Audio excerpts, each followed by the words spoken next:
काय आहे आणि आपल्याला 17 सप्टेंबर म्हणजे आजपासून ते डिसेंबर 31 डिसेंबर या 100 दिवसामध्ये आपल्याला जे कामकाज करायचं आहे याचं सविस्तर मार्गदर्शन सुद्धा सन्माननीय मुख्यमंत्री महोदयांनी केलेलं आहे। आपल्याला सगळ्यांना माहीत आहे की या अभियानाच्या सुरुवातीला राज्यस्तरीय कार्यशाळा झाली, जिल्हास्तरीय कार्यशाळा झाली, तालुकास्तरीय कार्यशाळा झाली आणि आज खऱ्या अर्थानं हे मुख्यमंत्री समृद्ध पंचायत राज अभियानाचा एक शुभारंभ आपण सुरू करतोय। आज आपण पाहिलं असेल की महाराष्ट्रातील प्रत्येक ग्रामपंचायत या अभियानामध्ये पूर्ण ताकदीनिशी उतरणार आहे। या अभियानामध्ये पूर्ण ताकदीशी उतरण्याच्या अनुषंगानं आपल्या खंडाळा तालुक्यातील पूर्ण आपण पूर्वतयारी सुद्धा केलेली आहे। या पूर्वतयारीच्या माध्यमातून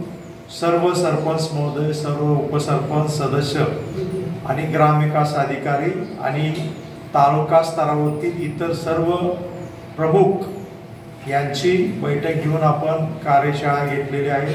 त्याच पद्धतीनं मोठ्या प्रमाणात जे आपले गाव पातळीवरती अधिकारी कर्मचारी कामकाज करतात त्याच्यामध्ये आरोग्य विभाग असेल, आरोग्य विभागाच्या अनुषंगानं ICDSच्या अनुषंगानं आणि मोठ्या प्रमाणात जो उमेदचा महिला बचत गट आहे त्या महिला बचत गटाच्या सर्व प्रतिनिधी यांची कार्यशाळा घेऊन नेमकं हे मुख्यमंत्री समृद्ध पंचायत राज अभियान काय आहे